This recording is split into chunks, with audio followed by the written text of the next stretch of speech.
नमस्कार मित्रों, मैं SV भारद्वाज आपका स्वागत करता हूं।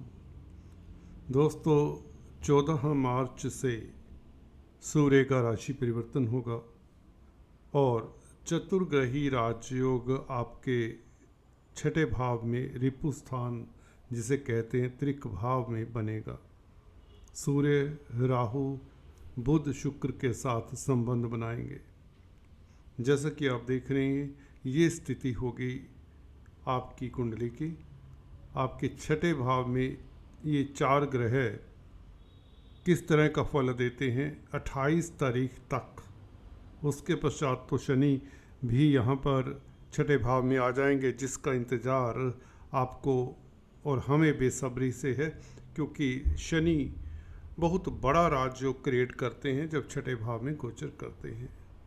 चंद्रमा भी ऑफ कोर्स उस दिन होंगे, तो 6 ग्रहों का योग होगा आपके दिस 6th हाउस में। 6 ग्रहों का योग और आपके 12वें भाव के ऊपर सभी के सभी 9 ग्रहों का प्रभाव होगा 29 तारीख से। कुछ दिन के लिए ही रहेगा, परंतु 29 तारीख को देखने की बात है 12वें भाव के ऊपर सभी 9 के 9 ग्रहों का प्रभाव। सूर्य की राशि परिवर्तन की बात अभी करते हैं दोस्तों। पहले ये एक दिमाग में जो मंत्रणा सी चल रही है उसकी बात कर लें। मंगल आपके भाग्य स्थान में गोचर कर रहे हैं। मंगल की दोस्तों दृष्टि रहेगी 12वें भाव के ऊपर, और गुरु की पंचम दृष्टि जो कि अष्टम भाव में है। केतु विराजमान यहाँ पर है ही 12वें भाव में। तो 3 ग्रह जो बाहर थे छठे भाव के, वो भी 12वें भाव को प्रभावित कर रहे हैं। तो 9 ग्रहों का प्रभाव क्या फल देगा इसकी चर्चा अंत में करेंगे, परंतु अभी फ़िलहाल 14 मार्च से लेकर 28 मार्च तक की पहले बात करते हैं, फिर इस विलक्षण कॉम्बिनेशन की बात करेंगे जो सभी के सभी ग्रह आपके 12वें भाव को प्रभावित करेंगे। सूर्य आत्मा के कारक हैं, पिता के कारक हैं, शासन सत्ता के कारक हैं दोस्तों। आपकी जो काया में दिल धड़कता है दोस्तों, उसके भी कारक हैं, हड्डियों के कारक हैं। सूर्य व्यक्ति में लीडरशिप क्वालिटीज़ देते हैं। जिनका सूर्य अच्छा होता है, स्ट्रोंग होता है, केंद्र त्रिकोण में होता है, व्यक्ति निडर होता है, लीडर होता है। तो सूर्य की स्थिति कुंडली में अच्छा होना भी एक एसेट होता है, एक बहुत बड़ा पॉजिटिव पॉइंट होता है। वैसे तो सूर्य द्वितीय भाव में भी अच्छा कहा जाएगा, 11वें भाव में भी अच्छा कहा जाएगा, क्योंकि लाभ स्थान का मालिक है। तो धन भाव में हो या अपने ही भाव में हो तो अच्छा कहा जाएगा। एनीवेज, सूर्य शुक्र राहु और बुध की कंजंक्शन की बात करते हैं। देखिए, यहाँ पर हम अक्सर बताते आए हैं, उपचय स्थान है छठा भाव। 3, 6, 10, 11 भाव ये उपचय स्थान होते हैं। इनमें क्रूर ग्रह अगर अच्छी स्थिति में हो, मित्र क्षेत्री हों, कहने का मतलब, तो अच्छा फल देते हैं। यहाँ पर सूर्य मीन राशि में प्रवेश करेंगे 14 मार्च को। राहु शुक्र बुध के साथ संबंध बनेगा जो पहले से ही विराजमान होंगे। सूर्य क्योंकि मित्र क्षेत्री हैं, बुध इनका मित्र है, शुक्र भले इनका मित्र नहीं है परंतु लगन के मालिक है, राशि के मालिक है। तो शुक्र अपना नुकसान नहीं करना चाहेगा, या यूँ कहें सूर्य से यहाँ पर छठे भाव में कोई दुश्मनी वैर नहीं पालेगा, क्योंकि जब सूर्य से वैर करेगा शुक्र तो शुक्र प्रभावित होगा। गौर करिए, इसके ऊपर कभी विश्लेषण फिर से करेंगे। यहाँ पर इतना बताना चाहता हूँ, राहु जरूर शुक्र को सूर्य को तंग करने की कोशिश कर सकता है, चेष्टा कर सकता है। वो चेष्टा ही रहेगी, तंग नहीं करेगा। क्यों? इसका एक रीज़न है, क्योंकि शुक्र और गुरु का राशि परिवर्तन भी है। गुरु आपके अष्टम भाव में अभी गोचर कर रहे हैं वृषभ राशि में। तो गुरु के साथ शुक्र का संबंध है, तो इसका मतलब ये हुआ गुरु का प्रभाव भी कहीं ना कहीं शुक्र के जरिए छठे भाव में है। यहाँ पर सूर्य गुरु के दोनों मित्र हैं, वैसे भी मित्र क्षेत्रीय है सूर्य, तो सूर्य का बल कम नहीं होता राहु के साथ होने से, बल्कि सूर्य बलवान ही रहेंगे, सूर्य कमजोर नहीं होंगे।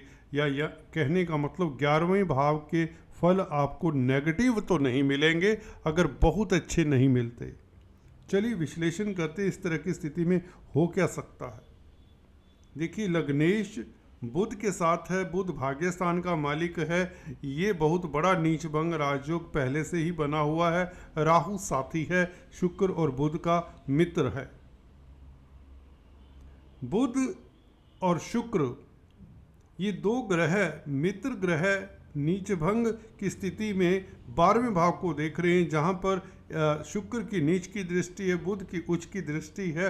तो 12वें भाव के ऊपर भी बहुत ज़बरदस्त प्रभाव ये पहले से ही डाल रहे हैं राहु का संग लेकर। राहु तो कैटालिस्ट का कार्य करेगा इन तीनों ग्रहों के साथ। आज तक की बात करें, ये लव लाइफ को आपको आपके परवान चढ़ाने वाला है, ये आपको एम्बिशियस बनाने वाला है। राहु अनलिमिटेड डिजायर का कारण है। लग्नेश के साथ, लग्नेश के ऊपर राहु का प्रभाव हो जाए, राशिपति के साथ संग हो जाए राहु का, तो व्यक्ति मटेरियल प्लेन पर जीता है, उसकी इच्छाएं बढ़ती चली जाती हैं और उसकी इच्छाओं का अंत नहीं होता। इस कारण ऐसे व्यक्ति काफ़ी तरक्की भी करते हैं। ये पॉजिटिव पॉइंट भी है इस राहु का, क्योंकि राहु एक देखिए आपके सबकॉन्शियस माइंड को कंट्रोल करता है, तो आपकी इच्छा शक्ति प्रबल रहती है। शुक्र के साथ राहु का होना, बुध का साथ होना, बुध का नीच भंग होना, तो सर्विस रिलेटेड मैटर्स में आप या अगर जॉब कर रहे हैं तो उसमें तरक्की पाने की लालसा इन दिनों बहुत रहेगी और काफ़ी लंबे समय तक ये पूरा अप्रैल के महीने में ये कॉम्बिनेशन बना रहेगा। ये अभी बना हुआ है आज की तारीख में, तो ये लालसा आपकी पूर्ण भी होती है, क्योंकि शुक्र और बुध दोनों मित्र हैं। भाग्यस्थान का मालिक भाई जब छठे भाव में बैठ जाए, जहाँ पर राशिपति मददगार बैठा हुआ है और छठा भाव अर्थ त्रिकोण का हिस्सा है, 10th हाउस, 2nd हाउस और 6th हाउस मिलकर एक अर्थ त्रिकोण, काम त्रिकोण बनाते हैं। तो इसका मतलब सर्विस में भी आपको कोई सफलता मिलने के योग बन रहे हैं, प्रमोशन के योग बन रहे हैं, अवरोध नहीं है। सूर्य आते ही लाभ का मालिक है, यह अवरोध का कारण नहीं बनेगा, सूर्य खुद प्रभावित होगा। कहाँ से प्रभावित होगा? सूर्य जिन बातों का कारका है वो प्रभावित होंगे। 11वां भाव 11वें भाव का क्योंकि मालिक है सूर्य, तो 11वें भाव के सुखद फल देगा सूर्य। कहने का मतलब लाभ की स्थितियां 14 तारीख से और भी बेहतर हो जाएंगी अगर आप व्यापार करते हैं या नौकरी करते हैं। व्यापार करते हैं क्योंकि बुध व्यापार का भी कारक है, तो व्यापार में आपको सफलता के योग, कमीशन का कामकाज हो, टेक्नोलॉजी का क्षेत्र हो, कंप्यूटर आईटी लाइन का क्षेत्र हो या इंटरनेट का एरिया हो, क्योंकि राहु इंटरनेट के कारक माने जाते हैं। आजकल जो भी ये इलेक्ट्रॉनिक गैजेट्स या जो नई इन्वेंशंस हो रही हैं, जो चीज़ें आ रही हैं मार्केट में, मोबाइल इंडस्ट्री की बात करें या डिजिटल मार्केटिंग इत्यादि की बात करें, आर्टिफिशियल इंटेलिजेंस की बात करें, राहु का आधिपत्य है। तो इन क्षेत्रों से जुड़े हुए जो भी तुला राशि, तुला लग्न के जातक हैं, उनके लिए तो अपॉर्चुनिटीज़ का एक भंडार सा, संसार सा नज़र आएगा। तो इस क्षेत्र में आप काफ़ी तरक्की भी करेंगे और काफ़ी कंपटीशन भी आपको मिलेगा, परंतु आप सफल कंपटीटर साबित होंगे, क्योंकि क्रूर ग्रहों का संयोग हो जाएगा सन और राहु का। यहाँ पर छठे भाव में सन यहाँ पर कमज़ोर होने की बजाय कहीं ना कहीं 11वें भाव के तो सुखद फल देंगे, या यूँ कहीं कंपटीशन से भी आप लाभ कमाने वाले होंगे, प्रतिस्पर्धा से भी लाभ कमाने वाले होंगे। हाँ, ये हो सकता है कि अगर आप गवर्नमेंट क्षेत्र में हैं तो कुछ देर के लिए आपको बॉस के समक्ष नहीं जाना चाहिए। हालांकि ऐसा कुछ होने वाला है नहीं कि सरकारी तंत्र से आपको कोई अगर पेनल्टी का कोई इशू है, सरकार का कोई जुर्माना वगैरह आपका दे है तो इनकम टैक्स इत्यादि का, तो that you should be careful for 1 month जब तक राहु और सूर्य इकट्ठे हैं। उसके अलावा कुछ नहीं है, वह भी एक छलावा है, क्योंकि राहु भी तो छलावा है। वो मन में एक शंका सी रहेगी, सूर्य के उपाय कर लें आप, वह शंका भी खत्म। हालांकि उसकी भी कोई ज़्यादा ज़रूरत नहीं है, क्योंकि जब तक शुक्र और बुध का साथ है यहाँ पर छठे भाव में, आप भाग्यशाली। राशिपति का भाग्यस्थान के मालिक शुक्र राशिपति हैं, उच्च के हैं, भाग्यस्थान के मालिक बुध के साथ संबंध है, तो आप भाग्यशाली, खासकर जॉब में भाग्यशाली। व्यापार के कारक है बुध, तो व्यापार में भी भाग्यशाली। तो दिक्कत कहाँ पर है? मुझे नहीं लगता कहीं पर दिक्कत है, परंतु एक्सपेंडिचर हो सकता है। तो एक्सपेंडिचर को कंट्रोल करने के लिए आपको निवेश कर देना चाहिए। यहाँ पर खर्चे की नुकसान की संभावनाएं नहीं है, बल्कि एक्सपेंडिचर से आपको लाभ ही होगा फ्यूचर में, क्योंकि शनि 15 दिन बाद 14 तारीख के बाद 28 तारीख 14 दिन है, 29 तारीख को तो शनि छठे में आ जाएंगे। फिर काहे का नुकसान? जब थानेदार ही अपना कहते हों तो फिर किसका डर?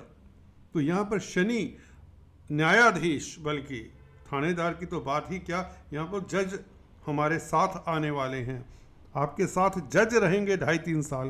दोस्तों सिंपल लैंग्वेज में बता रहा हूँ ताकि आपको किसी तरह का, देखिए 2.5-3 साल ये ज़िंदगी पर, इस धरा पर आपके लिए स्वर्ग उतर सकता है।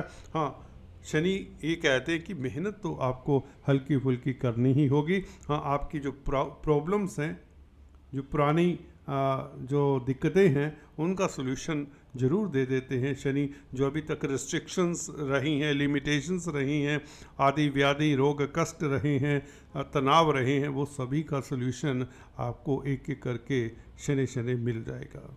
यहाँ पर सूर्य राहु भी आपको एनर्जी देंगे और आप प्रतिद्वंदियों के ऊपर हावी प्रभावी रहेंगे, शत्रुहंता रहेंगे।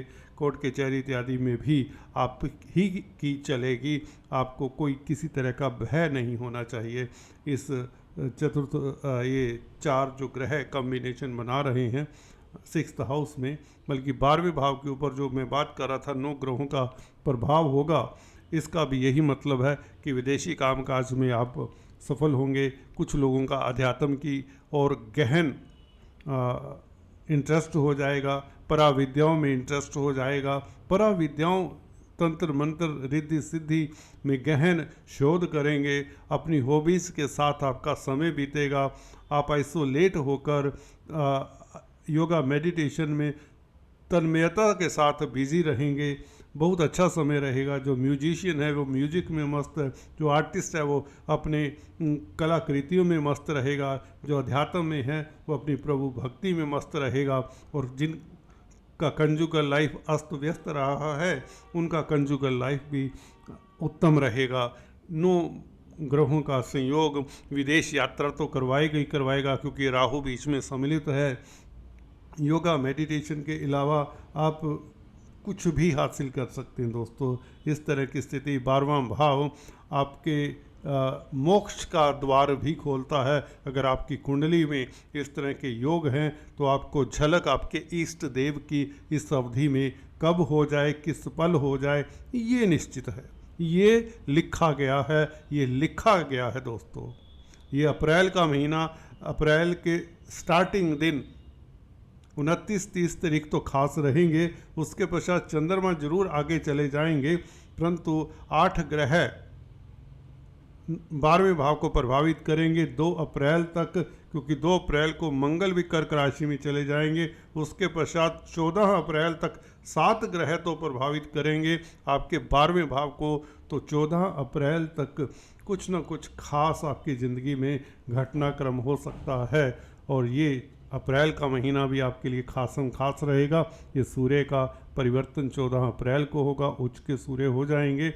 डेफिनेटली धन की बरसात शनि के आते ही होनी शुरू हो जाती है। सूर्य क्योंकि उच्च के हो जाते हैं। देखिए शनि न्यायाधीश प्रसन्न होते हैं तो सूर्य आपके लिए काम करना शुरू करते हैं, आय के साधन बढ़ाना शुरू कर देते हैं। सूर्य सप्तम भाव में आ जाएंगे, उसकी चर्चा फिर कभी करेंगे अगले वीडियो में। आज इतना ही दोस्तों, please do subscribe, like and share, यही एक गुजारिश है। Thanks for watching this video.